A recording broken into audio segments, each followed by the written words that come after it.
All right. Welcome to episode two.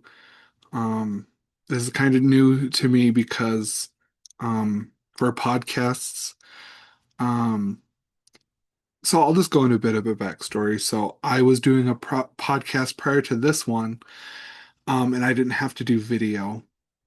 Um, it was just audio, but since I'm using YouTube as my main format, they don't accept that. The file types of audio only, so I have to do video. So this is a little bit different for me um, because I used to really be into YouTube like back in high school and in my early 20s. And I was used to it, and then I switched it and I got more comfortable with that because it was just nice because nobody really like knew who I was, I guess. Some anonymity. I don't, yeah. So this is a little bit different for me, but here we are. Um, yeah, early 20s. That feels weird saying that. I'm almost 30 and I hate it. I'm like, oh, I don't know if you can see, but I already have gray hair. I hate it. Anyway, I'm not gonna have a guest or an interview or anything today. Um, I figured I could just kind of do like a introduction type thing. Um, yeah, because I figure that like new platform, new format, new podcast pretty much. I'll just do like a introduction, get to know you type thing, and talk about what's been going on in my life recently. Um, so if you're subscribed to my channel already, you've probably been following me for a while, or if this is your first time, welcome. Um, I did do YouTube in the past, but I got burnt out trying to come up with content and ideas. So I stepped away for a couple years and then I got really inspired and interested in podcasts because I listen to those a lot, like on my long work commutes. So I like really liked I still do. I just don't listen to them as much. Um yeah. So I did a podcast. Prior to this, it was Ghosts, Demons, and Murder Oh My, and it was like a paranormal, occult, true crime type podcast. And that was fun. I liked it, but then I got burnt out researching, writing a script, trying to come up with content, try to find cases and stuff that other people hadn't done already, and it kind of got overwhelming. Um, I was dealing with a lot in my personal life with grief and loss and trauma and work and college classes, and just it was too much. So I got burnt out. And then we moved, me and my husband, and then now our niece. Um, we moved back to my hometown, which I was very apprehensive about because when I left to go move in with my husband and his family, um, the political environment, just in general, the environment was very, trying to think of the right word to say.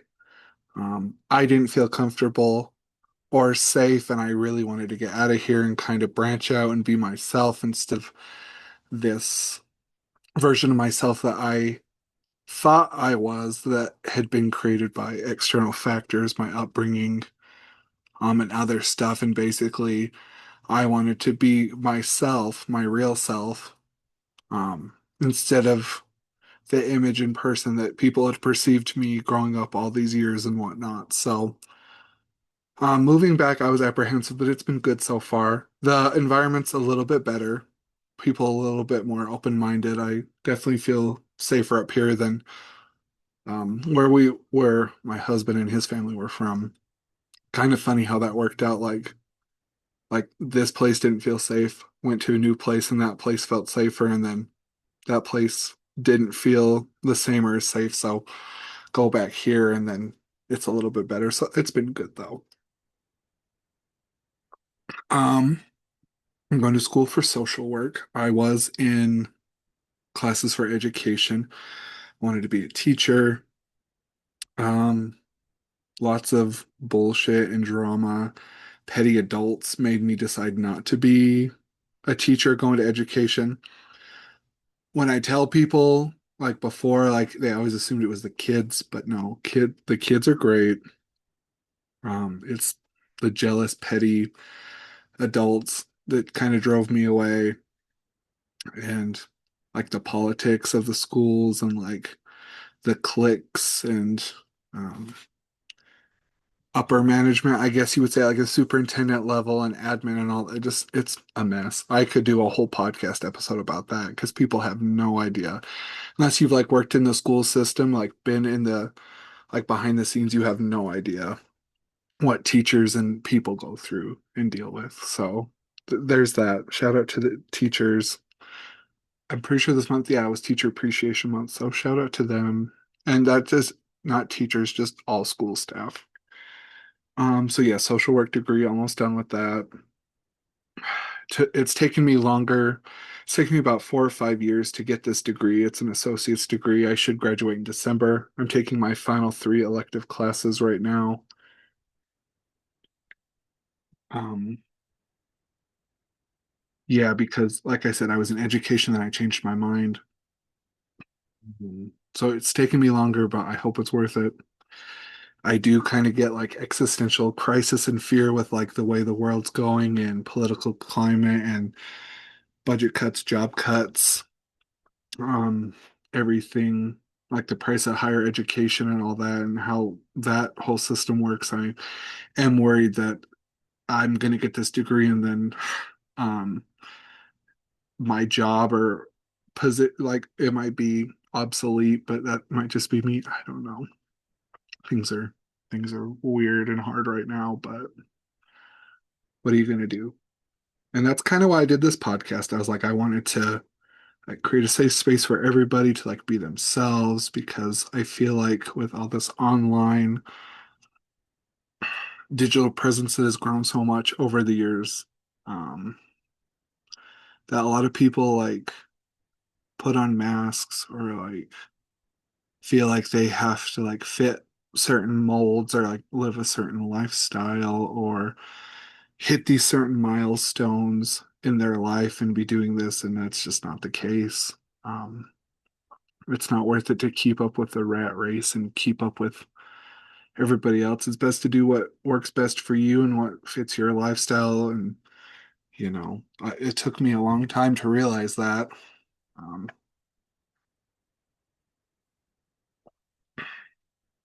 my early 20s, like, was a lot of like self discovery, but like recently it's been like even more um, self just like personal self discovery and such as well. Um, Trying to think any other backdrop. Um, Not that I can think of. That's pretty much me in a nutshell. Like, grew up in a small town, came out as gay, dealt with a lot of backlash for that. Thankfully, things are neutral now, good with my family and friends and other people and stuff. Um, the church I grew up in, I don't go anymore because they pretty much cut me off for my lifestyle and stuff. And I was like, okay. Um, so yeah, religious trauma, that's been fun to work through. And people can say it's not real, but it is. Yeah, it's hard because you grow up in this support system your whole life with these principles and these morals and these people and just this whole lifestyle. And it's just like yanked out from under you, and you're basically seen as like an apostate and excluded. And it's very, very interesting. But I'm happy with it. I'm fine with it. I'm glad it happened now. It helped me discover myself and other stuff and be myself more authentic. I would consider myself more spiritual than religious because I feel like most like major religions, and I would call them more of an organization with the way they operate. Um, yeah, And religion is a good thing for some people. Like it gives them sense of community, purpose, belonging, which is great stuff. But a lot of churches, groups, organizations use that almost to weaponize and harass and bully other people, which is not what they should be doing, which is not the message they should be promoting and spreading. And that's where like there's like this gray area for me. And that's why I consider myself more spiritual than religious. Yeah, it's been more beneficial that way though for me, for my mental health. Um, it's more personal because like the church I grew up in, it's like, oh, like we appoint people to be like leaders and like clergy, and like you gotta like talk to them about stuff and like tell them everything, like every little thing, and like they're gonna like deem if you're worthy or not. And that like I just now that I'm older and kind of looked back and reflected on everything, that just doesn't sit right with me. Um, because I'm like, you have these people that aren't perfect either, telling other members of their congregation and group, like, yeah, you're good enough to do this stuff and be like, it's just what it's, I don't know.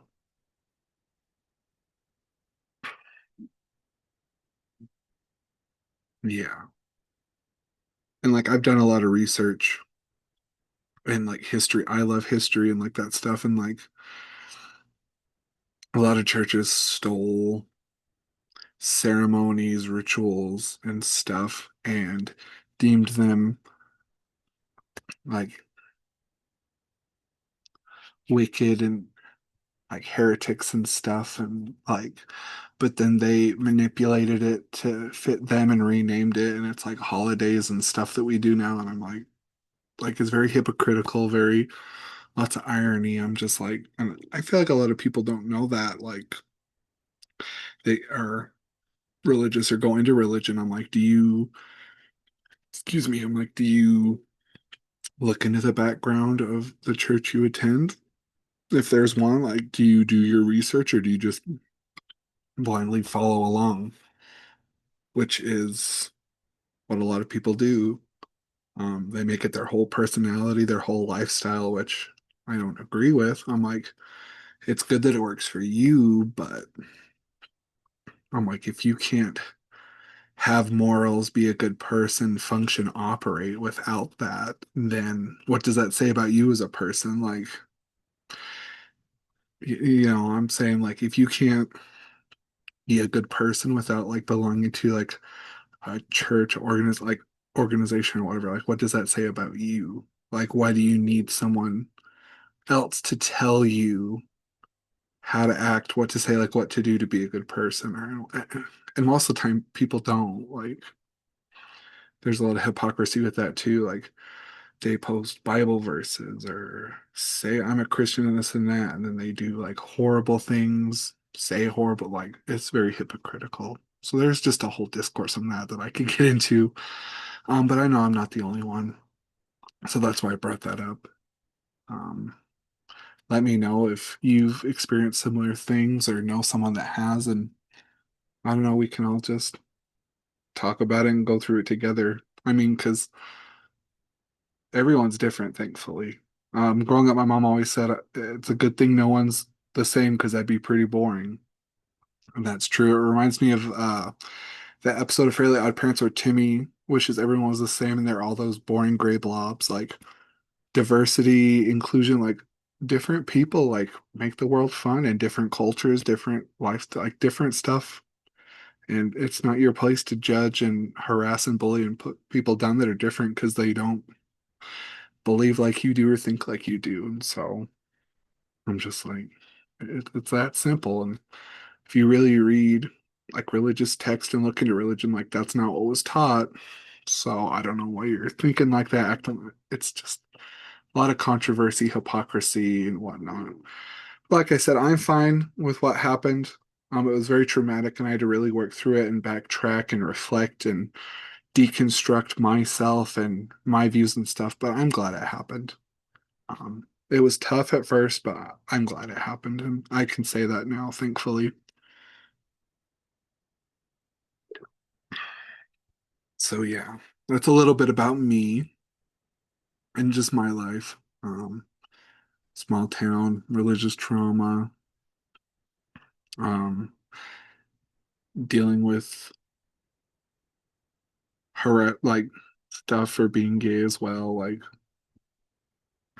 I've dealt with that in the workplace, like discrimination and harassment stuff, and on social media and stuff. And yeah, yeah, I'm sure other people have. Um, I like the High School Musical movies. Like we're all in this together. Like we should just be nice and help each other out. And I don't know. I don't know why it's so hard for people to be like that.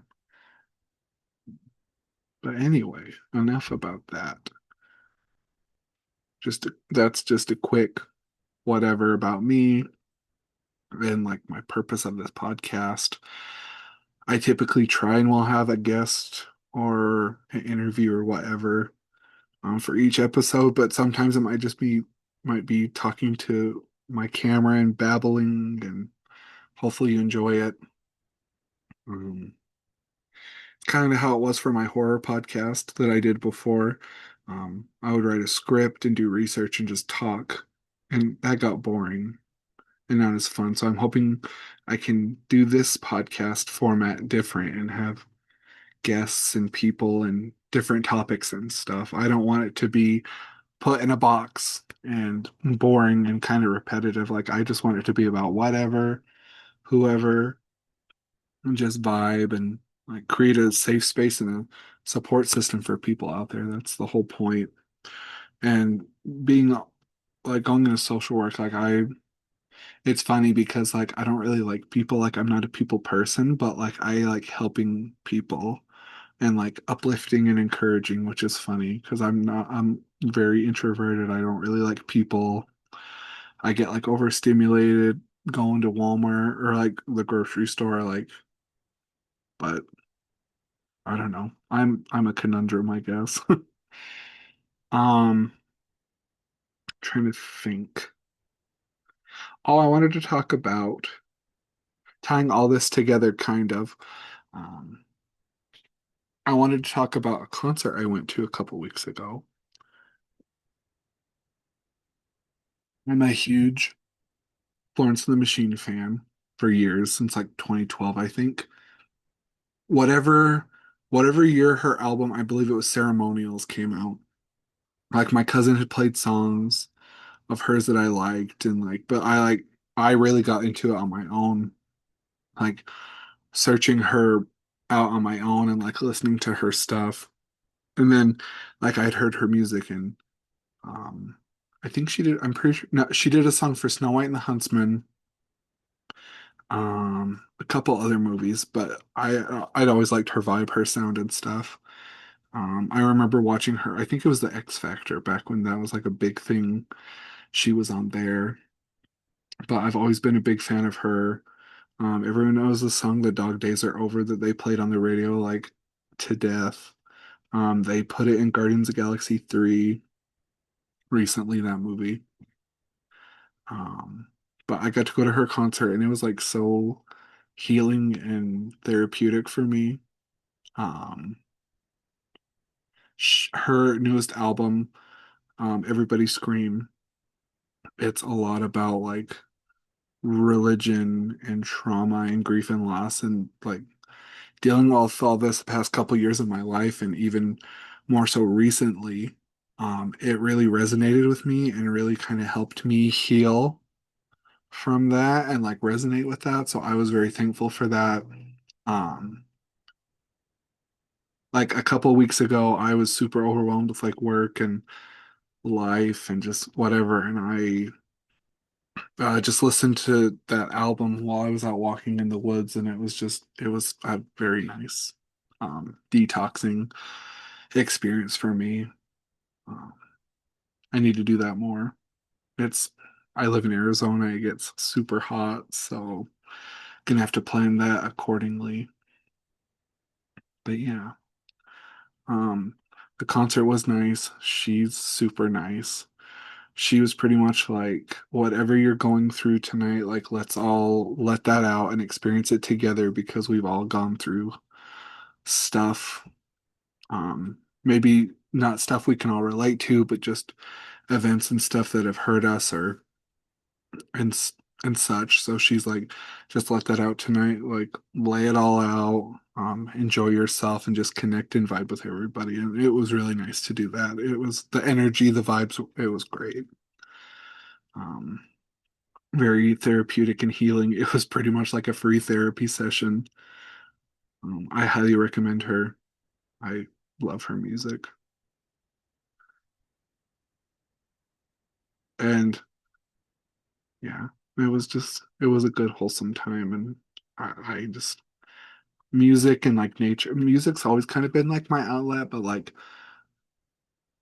um, over the years, like stuff that used to work, I have anxiety, depression, if that's not obvious. Um, and over the years, I've had to find new methods, I guess, new things that worked for me because for a while, like I was doing the same things and that used to work and they didn't. So I've had to like kind of pivot and just not necessarily keep myself and my mind busy, but like do stuff that, helps me focus and relax and calm down when I get too overwhelmed, too overstimulated. So that's been a lot of self-exploration too. Um, I'm trying to get into crocheting. That's been kind of helping. I love diamond art.